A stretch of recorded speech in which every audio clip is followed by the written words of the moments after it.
Composite उच्च प्राथमिक विद्यालय दशरईचा, जो बसखाली ब्लॉक में पड़ता है और अम्बेडकर नगर जिले में, मैं वहाँ से आया हूँ और आप लोगों के लिए अम्बेडकर नगर की ही कहानी लेके आया हूँ। आप लोगों को बहुत मजा आएगा बेटा। ये देख रहे हैं आप लोग, क्या है? पहाड़ है। पहाड़ पे कभी चढ़ने का मौका मिला है? कभी गए हैं? नहीं गए हैं? अच्छा चलिए हम बताते हैं पहाड़ पे कैसे कैसे। आप ही लोगों की तरह एक छोटी सी बच्ची थी, वो भी पढ़ती थी, पढ़ने में बहुत तेज थी, ठीक। और पढ़ने के साथ साथ वो फुटबॉल देखे हो ना, वॉलीबॉल, फुटबॉल गोल सा होता है, वो खेलती, बहुत अच्छी प्लेयर। और वॉलीबॉल की इतनी अच्छी प्लेयर थी बेटा कि उसका सिलेक्शन राष्ट्रीय स्तर के टीम में हो गया था, उसका सिलेक्शन। वो बच्ची अम्बेडकर नगर में 21 मई सन 1988 को जन्मी थी। ये बहुत ही मध्यम वर्गीय था और बहुत अच्छी थी। एक बार ऐसा हुआ कि वो खेल भावना के तहत, खेल से उसको बड़ी दिलचस्पी थी। जैसे है जरूरी खेल पढ़ने के लिए, जैसे पानी पेड़ बढ़ने के लिए, तेज हो जाते हैं बच्चे खेल से, जैसे कि गाड़ी के पहिए तेज से। तो खेलने के लिए जरूरी है, पढ़ने के साथ साथ आप खेलिए। तो वो किया जा रही थी एग्जाम देने के लिए लखनऊ से देहरादून।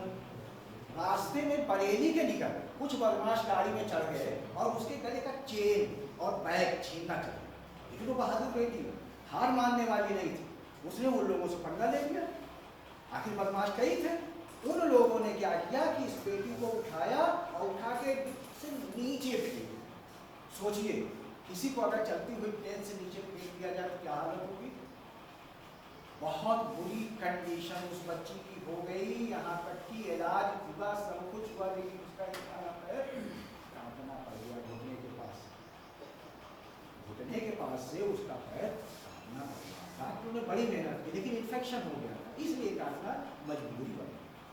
फिर भी वो बच्ची इतना साहसी और निर्भीक थी कि वो अपने जो उद्देश्य बनाया था उससे अडिग, उसपे बिल्कुल अडिग रही और खेल भावना में ही उसको प्रेरित किया।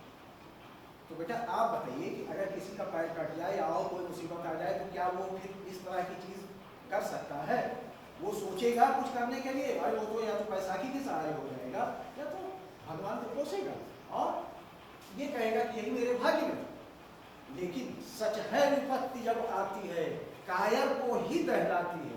सूरमा नहीं विचलित होते, पर एक नहीं विचलित होते, विघ्नों को गले लगाते हैं, कांटों में राह बनाते। तो बेटा उस बच्ची ने क्या किया कि विकलांगता के बाद भी वो जो विजेंद्र पाल सिंह, जो पहली पर्वतारोहण पहाड़ पर चढ़ने वाली भारत की पहली महिला, उनसे प्रेरणा लेकर के और ट्रेनिंग करना शुरू कर दिया। किस चीज का? पर्वतारोहण का। पर्वतारोहण जानते हैं? पर्वत पे चढ़ना।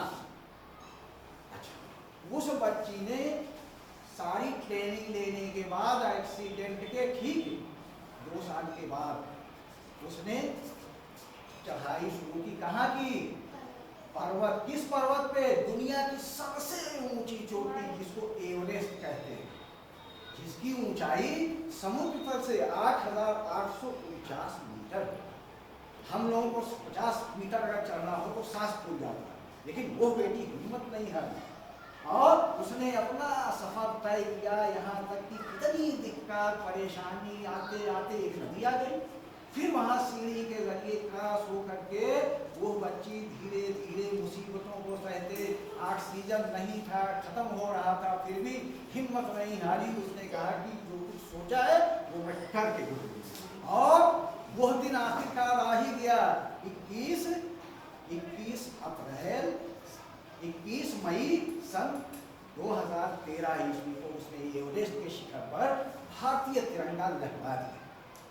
इस बच्चे से आप लोगों को प्रेरणा लेनी चाहिए कि हमको पढ़ाई के साथ साथ खेल को भी जारी रखना है और खेल के जरिए हम भी अपने घर का, पिता का, अपने क्षेत्र का, अपने प्रदेश का, देश का नाम ऊंचा करें और पूरी दुनिया के लोग हमको जाने। आज जैसे इस बच्ची को विश्व का प्रथम दिव्यांग महिला पर्वतारोही का खिताब मिला है, जिसको उसके गांव के लोग नहीं जानते थे, घर के लोग नहीं जानते थे, आज उसे पूरा संसार जानने लगा। तो बेटा आप लोग भी वो काम करो जिससे आप नाम रोशन। बस मेरे कहानी का बेटा बस ये थीम है कि आप लोग हिम्मत मत हारो, पढ़ो, पढ़ने के साथ खेलो, खेलने के लिए किसी भी ये नहीं है कि आप सिर्फ पर्वतारोहण कीजिए, समझ रहे? उस विद्या का नाम जानते हैं क्या था? ये अरुणिमा सिन्हा।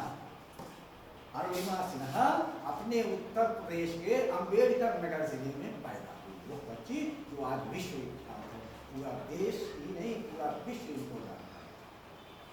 ठीक, बहुत बहुत धन्यवाद आप लोगों को।